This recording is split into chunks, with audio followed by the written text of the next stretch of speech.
Olá pessoal, meu nome é Vitória Montenegro e agora a gente vai dar início ao trabalho de Medicina Legal sobre Antropologia Forense. A esse grupo pertencem Amanda de Assunção, Ana Clara, Ana Helena, Andressa Soraine, Emanuel e eu.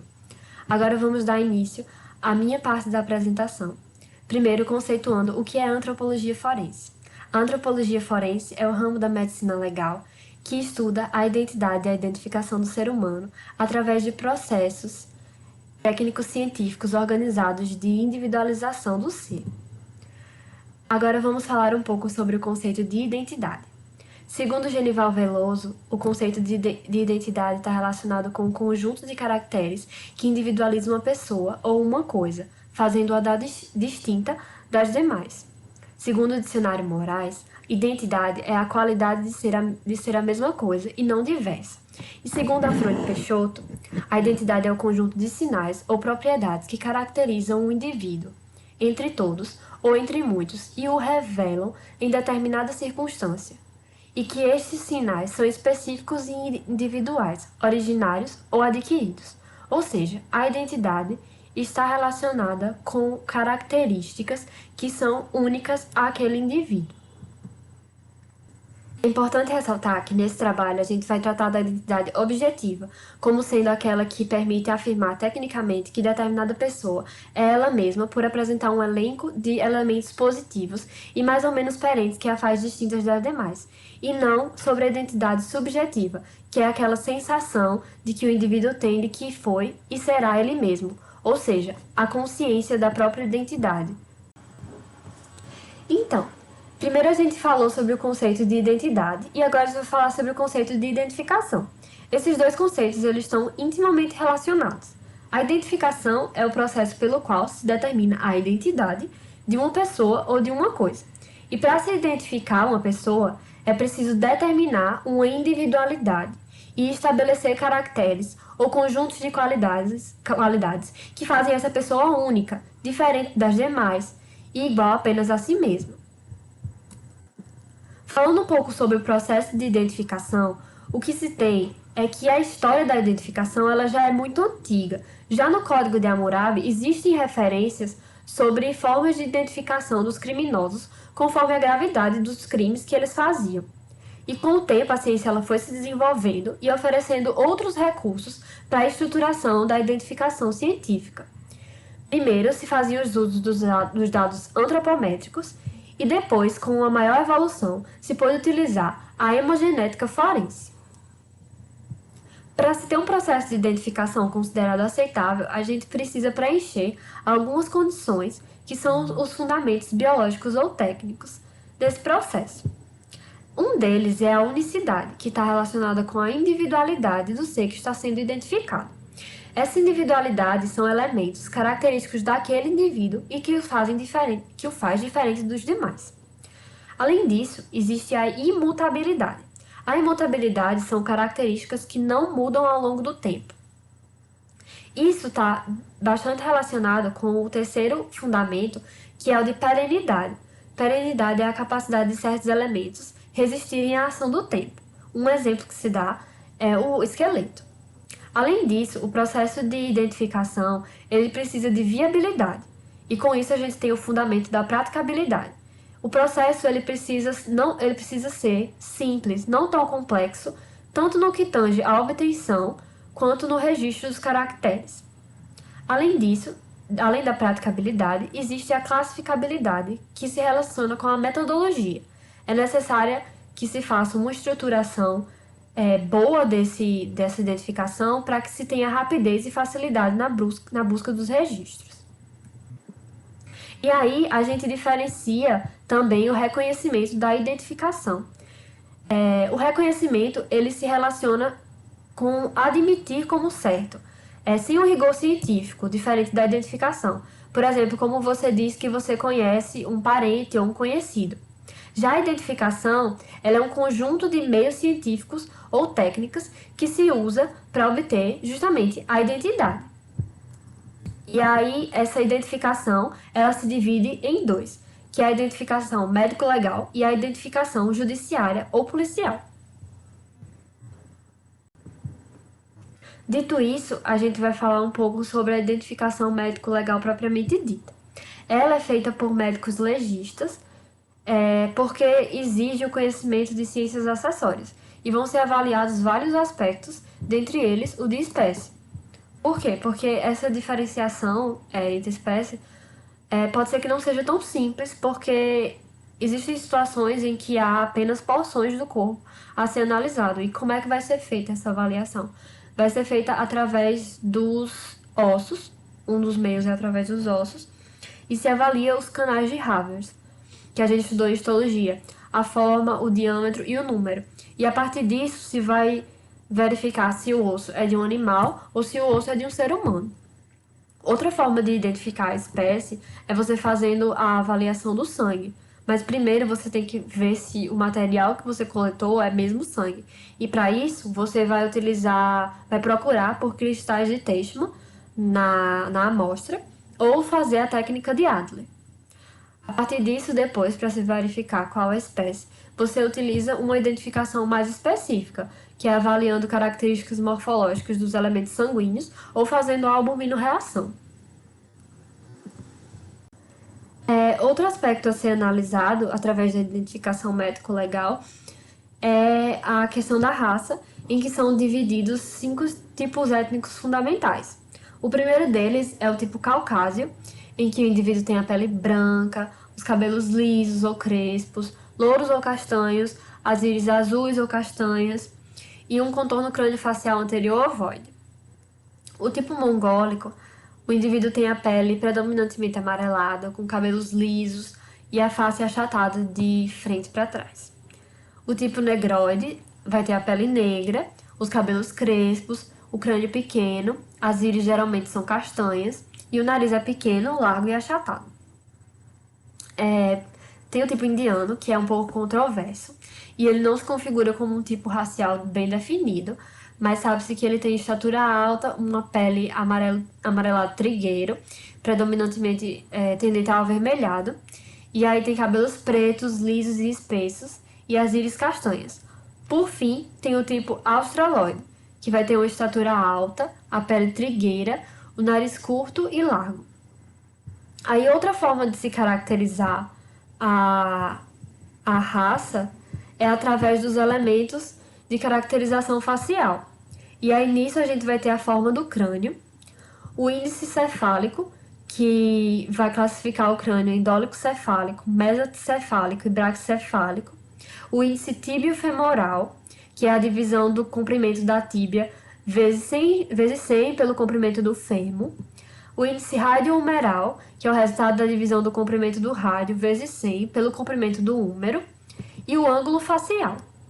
Olá, meu nome é Ana Helena e eu vou dar agora prosseguimento ao seminário de Antropologia Forense.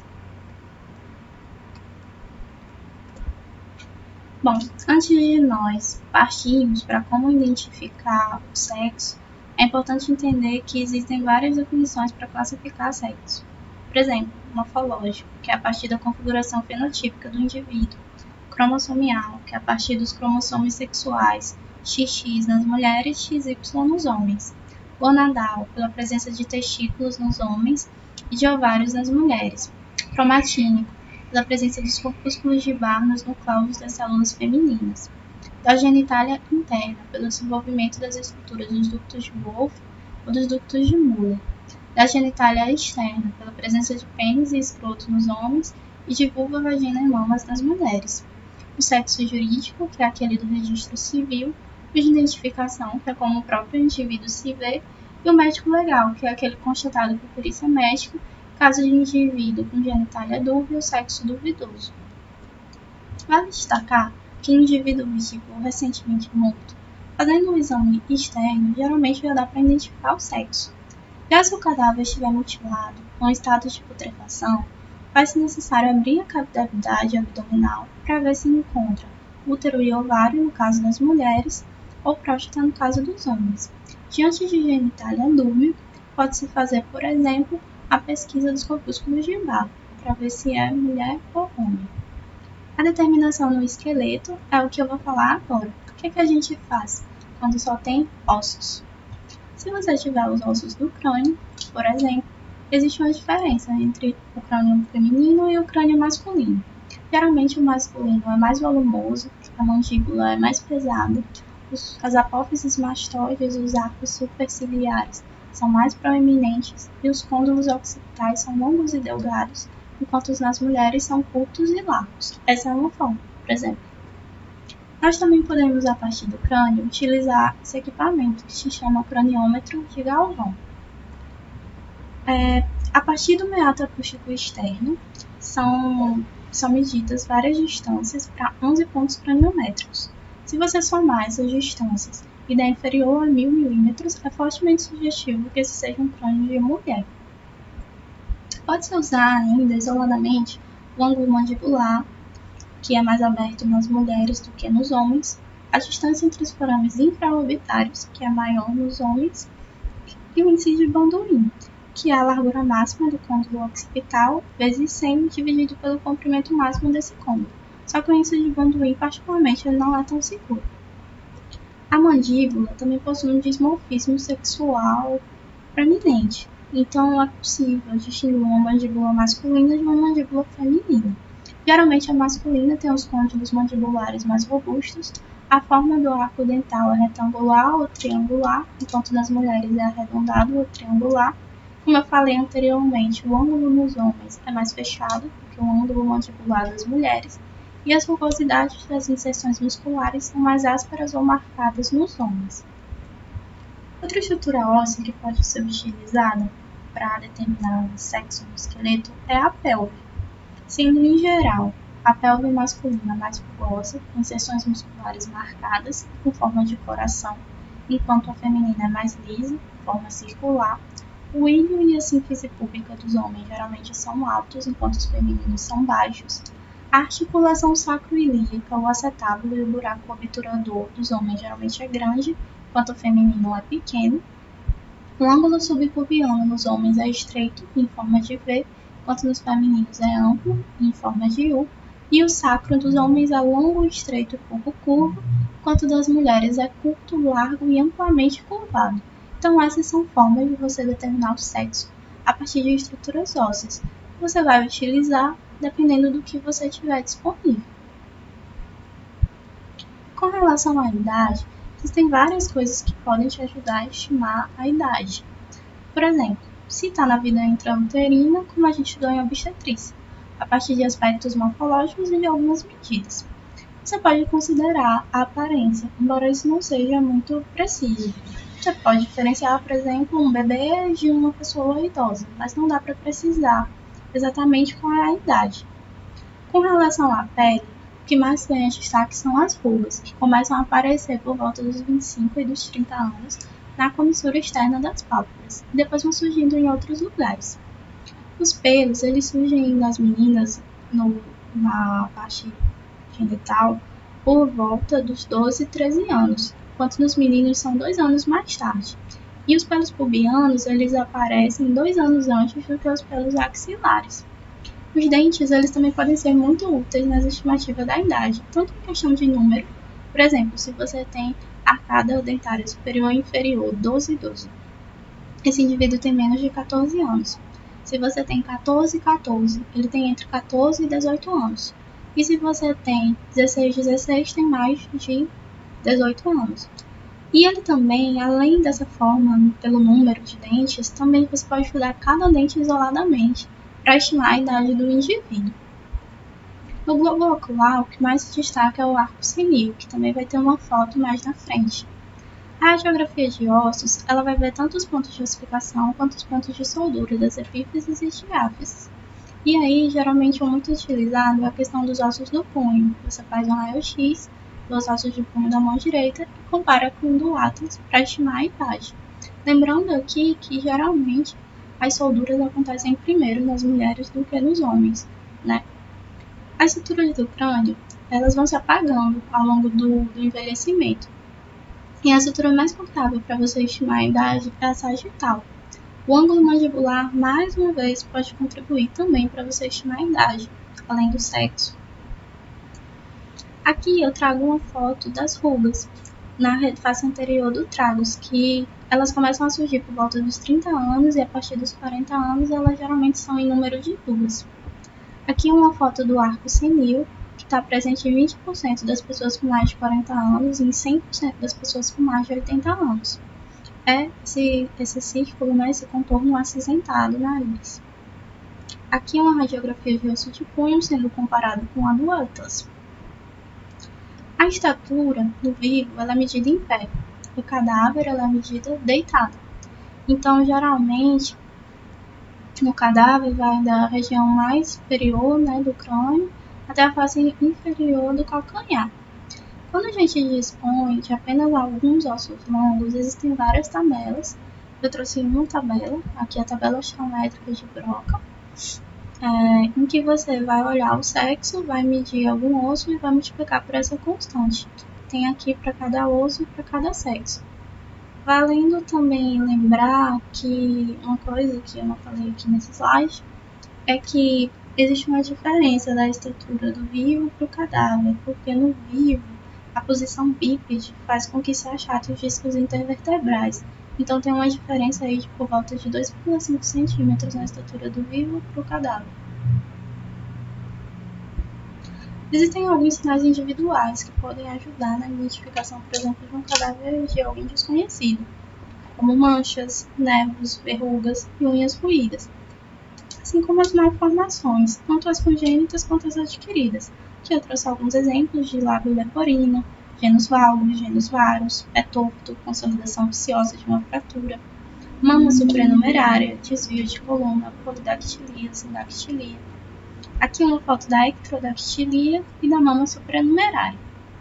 Bom, pessoal, gostaria de agradecer a atenção de vocês, são muitas informações, os slides já estão disponíveis, assim como também existem muitas informações no livro do professor Genival Veloso de França. Muito obrigada. Olá, pessoal, meu nome é Ana Clara e nós vamos dar seguimento aos métodos de identificação médico-legal. Bom, no processo de identificação pelos dentes, nós levamos em consideração a posição e características de cada um deles, localização de cáries, ausência de uma ou mais peças, seja recente ou antiga, colocação de uma prótese ou aparelho e a condição de cada um deles, conforme a cor, erosão, limpeza, malformações, tudo isso faz parte de um sistema chamado Sistema Odontológico de Amoedo. E é importante a gente lembrar que esse método ele só é possível, né, ele só é realizável se houver uma ficha odontológica desse paciente, que deve ser cedida pelo médico dentista. Aqui, por exemplo, nós temos uma ficha odontológica, onde nessa parte inicial tem a identificação do paciente, alguns antecedentes patológicos, e também um local onde se há o plano terapêutico, onde pode justificar muitas vezes a abrasão do dente, né, ou da arcada dentária que está sendo avaliada, né, presença de cimentações, implantes e assim por diante. Aqui é um caso de identificação odontológica em um indivíduo carbonizado após óbito por projeto de arma de fogo e sempre acompanhada da ficha odontológica, onde tem alguns procedimentos pelo qual esse indivíduo passou antes da sua morte.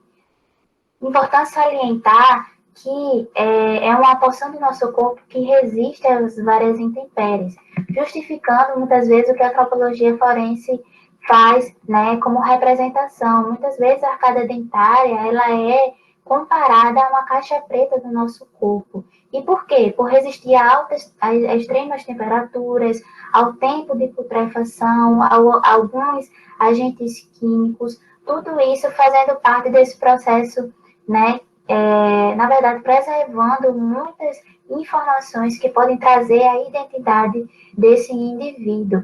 A título de curiosidade, muitos dos corpos que foram encontrados após o naufrágio do Titanic em 1912 foram identificados a partir, né, do estudo da arcada dentária.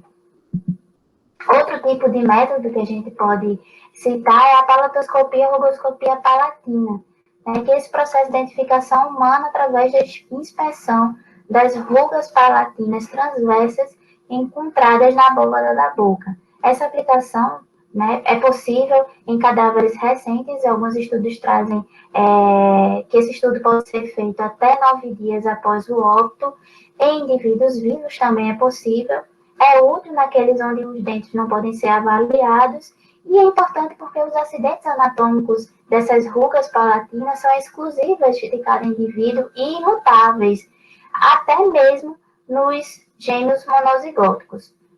Outro tipo de método de identificação é a queiloscopia, onde essas impressões que se deixam pelos sulcos anatômicos, elas podem ser visíveis ou latentes, né? Visíveis quando tem algum tipo de tinta, né? Deixando essa impressão, como um batom, por exemplo, em um copo, uma taça de vidro, um guardanapo, ou latentes quando essa impressão causada pelos sucos anatômicos só é deixada apenas pela saliva do indivíduo.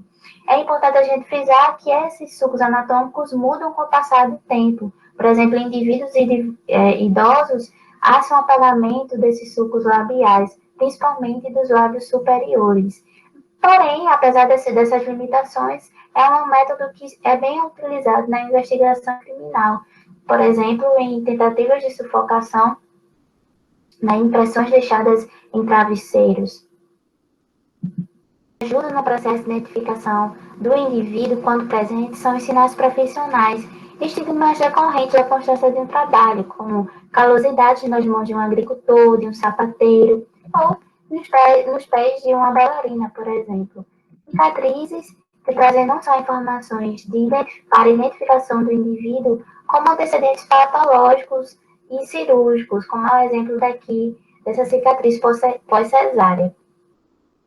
Tatuagem também, cicatrizes que falam, né, que tem várias motivações, podem ser decorrentes de motivações religiosas, políticas e assim por diante. Na análise do pavilhão auricular, o médico legista faz uma comparação entre a orelha do indivíduo que está sendo questionado e uma foto anterior à sua morte.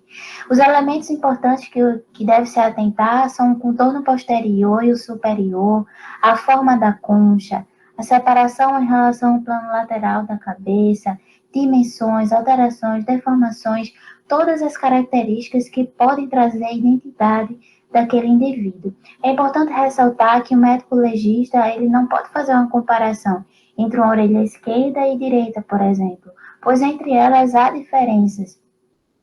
Portanto, faça uma comparação entre orelhas ipsilaterais. Outro método que pode ser usado é a superposição de imagens. É um método que não é o mais indicado, apenas utiliza-se quando os outros métodos mais significativos não podem ser realizados ou são falhos, e busca-se encontrar a perfeita correspondência entre fronte, nariz, mento, órbitas, ou seja, superposição de fotografias antes da morte e depois da morte. Nessa imagem aqui, por exemplo, há uma superposição de imagens não coincidentes. E aqui à direita, coincidente.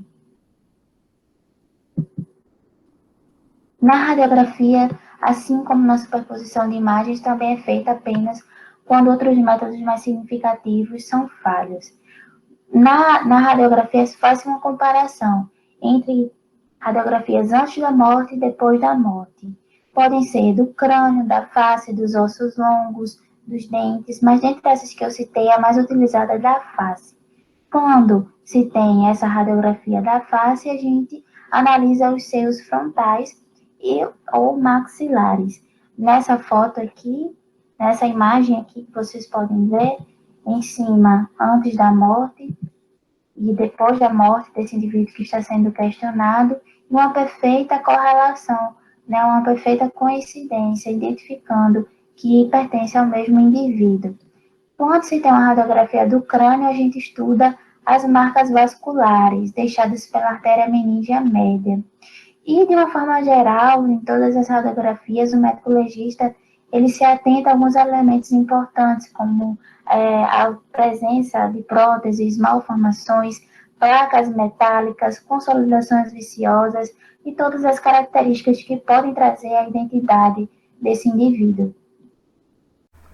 Olá, meu nome é Amanda e dando continuidade aos elementos que são utilizados no processo de identificação médico-legal, Clara já falou um pouco da superposição de imagens e na superposição crânio-facial por vídeo é praticamente o mesmo princípio, certo? A gente vai lançar a mão tanto de imagens como de radiografia para buscar a coincidência de elementos anatômicos, antropológicos identificados. Só que aqui nós podemos lançar a mão do computador e de toda a tecnologia associada a isso, de forma que uma das grandes vantagens da superposição crânio-facial por vídeo é o fato de que essa análise pode ser feita de forma tridimensional. Um elemento muito interessante em relação a esse processo de identificação é o fato de nós podermos lançar a mão do cadastro de registro de artroplastias. Na verdade, quando um paciente ele é submetido a um procedimento de artroplastia para substituir aquela articulação lesada por uma prótese, um espaçador, fica registrado não somente características daquela prótese, como por exemplo, nome do fabricante, número de série ou características do material, como também fica cadastrado o nome do paciente que fez aquele procedimento, de modo que uma prótese com todas as suas particularidades é específica de um único paciente. Então, por exemplo, em caso de grandes catástrofes ou de indivíduos não identificados, se eu consigo detectar aquela prótese, eu consigo associar aquela pessoa que recebeu aquela determinada prótese. Outro elemento que pode ser utilizado no processo de identificação médico-legal é a identificação pelo registro da voz, que está pautado no princípio de que cada pessoa ela possui uma vibração, uma frequência de suas cordas vocais únicas. Então, eles tentam associar dois registros de áudio, então, por exemplo, um áudio de celular com uma pessoa entrevistada, e tenta ver se há concordância entre aqueles registros de voz. E um grande elemento que nos ajudou bastante nessa identificação médico-legal foi a impressão digital genética do DNA, propiciada a partir do processo de estudo do genoma humano, e que toma como base o fato de que o nosso código genético, ele basicamente tem todas as informações acerca de quem nós somos, e esse material genético, ele pode ser extraído tanto de manchas de sangue, sêmen, pelo, saliva, partes cadavéricas. E uma coisa interessante a se falar sobre a impressão digital genética do DNA é que quando a gente fala de teste genético, realmente a maior proeminência do seu uso é em relação aos testes de paternidade que a gente ouve por aí. E pelo fato desse teste ele acabar sendo um teste um pouco dispendioso, ele realmente é muito mais usado pelos peritos privados nessa investigação de teste de paternidade, mas também pode ser usado para análise de vestígios humanos na criminalística, em que a gente analisa o vestígio por meio do uso de marcador genético e da aplicação de polimorfismo do DNA. Uma coisa importante é que quando a gente pensa sobre teste genético, a gente pensa logo que é infalível, né? Ah, não, é genética. Só que a gente esquece que muitas vezes o processo utilizado para fazer esse teste é feito por pessoas. Então, Genival ele vai deixar muito claro que a impressão digital genética do DNA ela tem que ser analisada e avaliada no conjunto dos elementos probantes. Ou seja, não é a prova máxima. Ela é uma prova que deve ser avaliada em conjunto com as demais provas, certo? Principalmente porque é um exame que também está sujeito a erro, não pelo fato do exame propriamente dito, mas porque pode acabar tendo sido usado um marcador genético inadequado, um marcador insuficiente, pode acontecer troca de amostra, pode também haver falha em leitura, interpretação e transcrição de resultado, então não está isento de erro. E outra coisa muito importante é que a gente escuta muito isso na clínica médica, de não começar com a biópsia logo, fazer o exame mais oneroso. Então, aqui na medicina legal, Genival ele também defende que a gente não é para começar o processo de identificação na antropologia forense logo com essa metodologia mais sofisticada. O ideal é que a gente a empregue em última instância, então lance mão dos outros elementos primeiro e lembrar de sempre quando usá-la, associá-la aos outros achados, certo? E aí, uma polêmica muito interessante relacionada a esse uso do material genético é a questão do seu armazenamento em bancos de dados, certo? Então, para isso eu vou falar um pouco sobre a lei, né? Porque o material genético ele não fica em qualquer canto. Na verdade, a lei número 12.657 de 2012, ela veio alterar 2 artigos para dar uma maior especificidade. E na lei 12.037 de 2009, a alteração que ela promoveu foi explicitar que sim, a gente pode, na identificação criminal, incluir a coleta de material biológico para obter o perfil genético daquela pessoa, mas esses dados, eles devem ser armazenados em um banco de dados de perfil genético, sendo gerenciado por uma unidade oficial da perícia criminal, e as informações contidas nesse banco de dados, elas não podem revelar, por exemplo, o traço somático ou comportamental das pessoas. Ela deve ser restrita mesmo àquele âmbito genético, certo?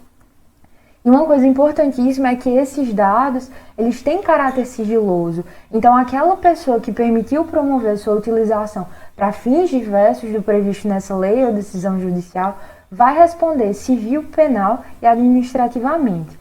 E, além disso, é importante que seja feita a exclusão desses perfis genéticos no término do prazo estabelecido em lei para a prescrição do delito. Em relação à Lei de Execução Penal de 1984, a Lei número 12.654 de 2012 também promoveu uma alteração, mas reforçando justamente que o caráter dessa informação ele deve ser sigiloso, certo? Armazenado em banco de dados. E aí, só para sumarizar, as meninas falaram sobre vários elementos que a gente utiliza para fazer esse processo de identificação médico-legal. E aqui a gente tem um protocolo que foi desenvolvido pelo Laboratório de Antropologia Forense da Faculdade de Medicina de Ribeirão Preto. Esse laboratório foi construído em parceria com a Universidade de Sheffield, no Reino Unido. E esse protocolo ele buscou justamente sistematizar os tópicos que as meninas já falaram. Então eu vou passar bem rápido, porque realmente é o que as meninas falaram. Mas assim, só para ter conhecimento em que nesse relatório do exame antropológico forense a gente coloca a data, como em tudo.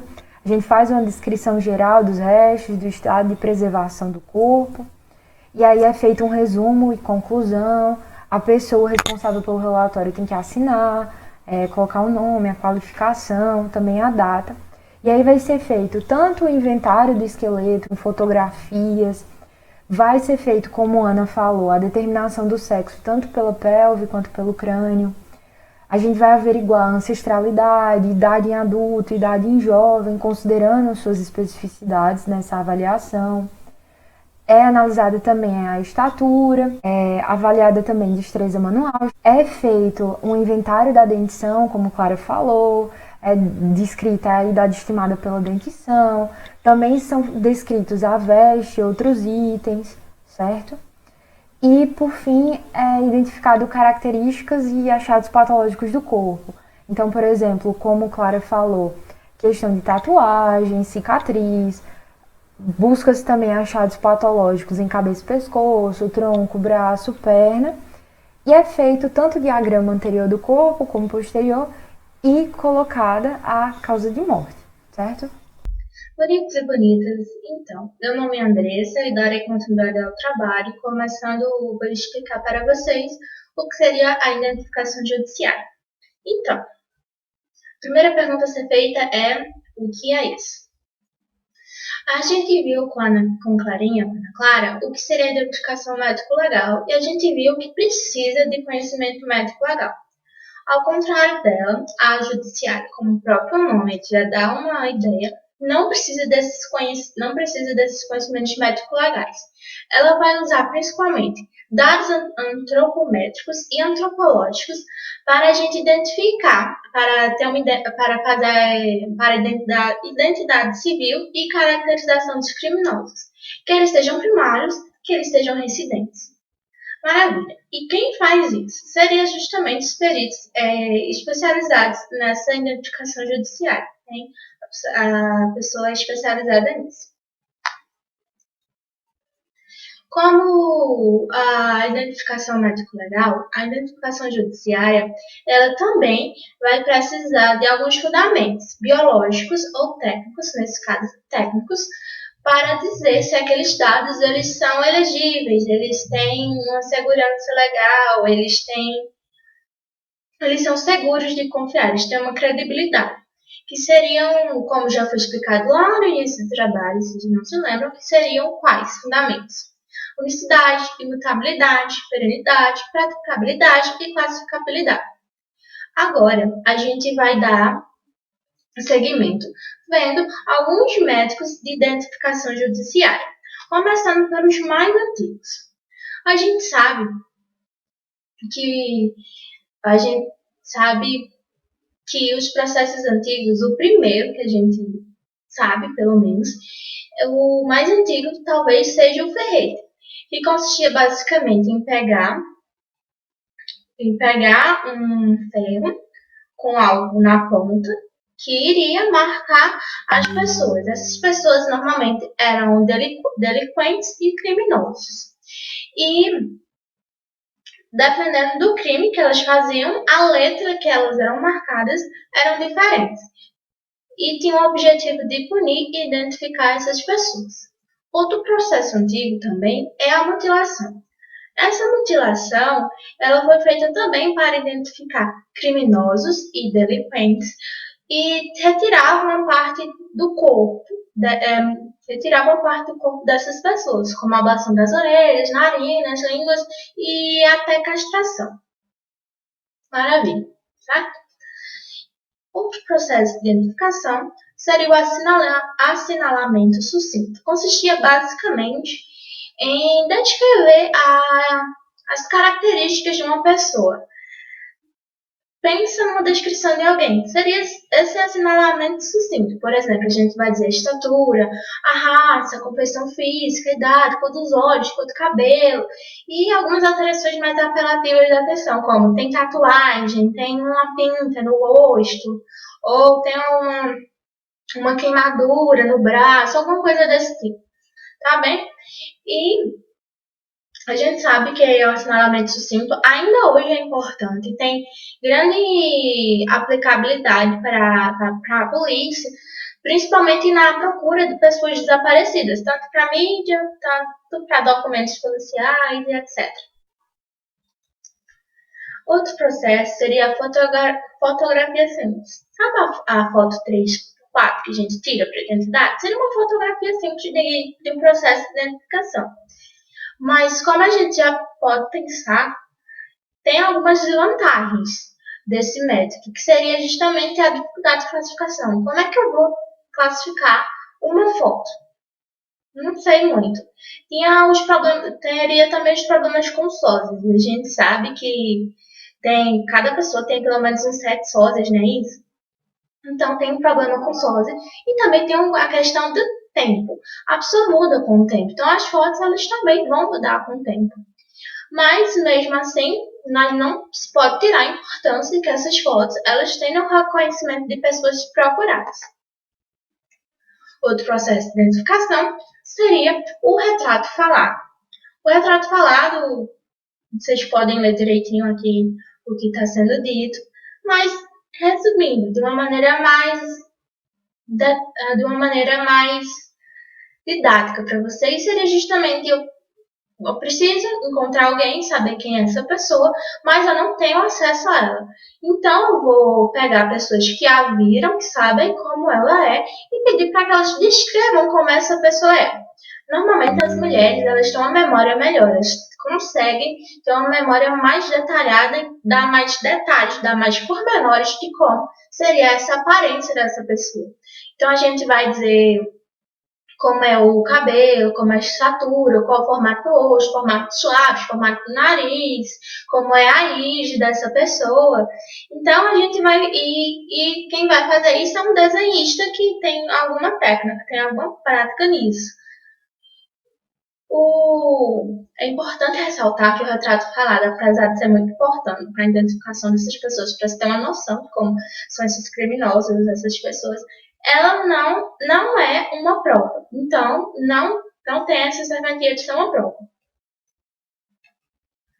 Outro processo de identificação, e prestem atenção aqui porque ele é bastante importante, seria o sistema antropométrico de Bertillon. Não sei se eu pronunciei certo, mas enfim. Ele foi o primeiro processo de identificação que foi baseado no método científico. E ele se baseia principalmente em duas coisas. E seria a fixidez quase absoluta da estatura óssea após os 20 anos, que a estatura óssea vai ficar a mesma quando a gente completar os 20 anos. Certo? Certo. E a variabilidade extrema nas dimensões entre dois indivíduos diferentes.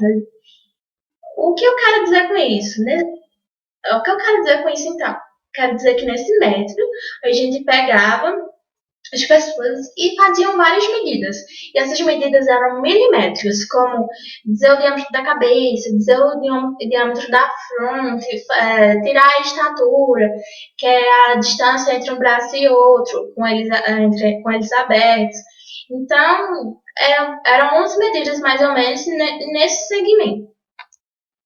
Além dessas medições corporais, o sistema antropométrico de Bertillon, ele também se utilizava da observação morfológica fisionômica, tipo as características básicas do indivíduo, mas uma fotografia métrica de frente e de perfil.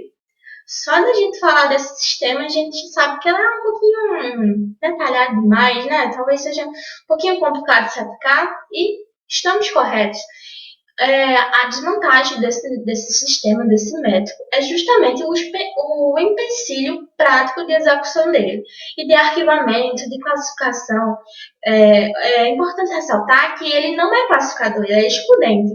Há tantas variáveis, há tantas medidas, há tantas coisas que a gente usa nesse sistema antropométrico que a gente acaba não classificando as pessoas. A gente compartilhamenta elas em pequenas caixinhas até ter uma caixinha bem pequena, sabe?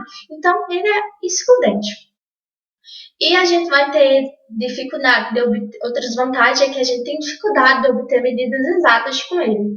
Porque essas medidas que a gente faz são milimétricas, então tem grandes vantagens, tipo, o pessoal técnico que está fazendo isso, ele tem que ser bem treinado e já é uma desvantagem também.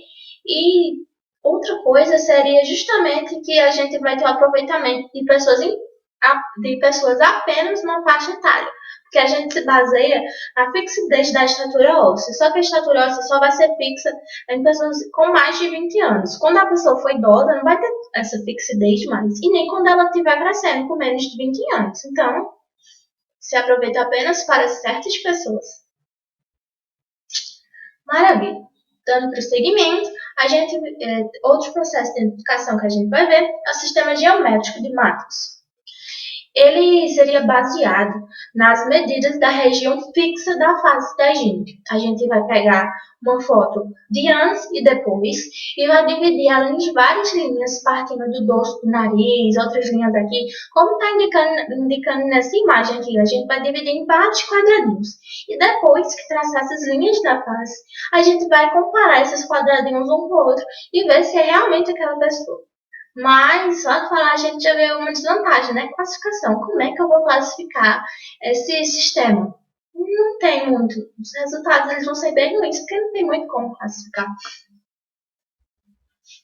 Um sistema aqui, um método que eu trouxe a título de conhecimento de vocês, foi o sistema demográfico de Betão, que ele tinha o objetivo de identificar as pessoas ao nascer com uma tatuagem. E ele foi usado nos campos de concentração nazista. Então, ele é altamente repudiado. As pessoas não devem ser identificadas ao nascer com qualquer tatuagem, qualquer marca, algo do tipo. Mas, infelizmente, a gente sabe que alguns países usam esse método para identificar os seus criminosos. É importante saber também que tem outros processos de identificação, tem outros métodos de identificação. Eu não vou explicar agora porque esses métodos eles não foram amplamente usados, muitos eles nem são usados hoje, não tem muito valor prático, mas se tiverem dúvida pode me perguntar. Isso. Boa noite, meu nome é Manuel. Assim como visto na apresentação anterior, a gente vai continuar falando sobre a identificação judiciária dentro da antropologia forense. O que é importante destacar? A identificação judiciária ou policial, ela na realidade independe do conhecimento médico e a sua fundamentação ela está relacionada com o uso dos dados antropométricos e antropológicos para uma identificação do criminoso ou também civil, através das características primárias em um processo de você realizar uma perícia e assim a identificação. O que é importante a gente falar? Aqui. Os sistemas como vistos anteriormente, existem outros tipos também, como por exemplo esse primeiro que seria o sistema oncolográfico de Bert e Vianney. Só que na realidade é muitas vezes complicado você conversar sobre como que é a utilização real no dia a dia. Então aqui muitas vezes vai ter uma utilidade histórica de como é realizado esses outros sistemas de identificação, como por exemplo esse primeiro que é utilizado a cicatriz umbilical como parâmetro para identificação humana. Então em si não se sabe como que poderia ser utilizado esse uso no dia a dia da perícia criminal. E como número 2 eu teria a fotografia sinalética, que esse sim já é muito mais utilizado quando se vê, quando visto em séries ou em utilização criminal como um todo, em que faz uma fotografia de frente de perfil do indivíduo para a identificação de características como um todo, a partir dos detalhes daquele rosto, como por exemplo a estrutura da fronte, os aspectos do rosto, dos membros, como a estrutura a fenda palpebral, o diâmetro da boca e do nariz, como também a linha de implantação, a altura de implantação do pavilhão auricular, e é mais usual quando você vê a utilização no dia a dia.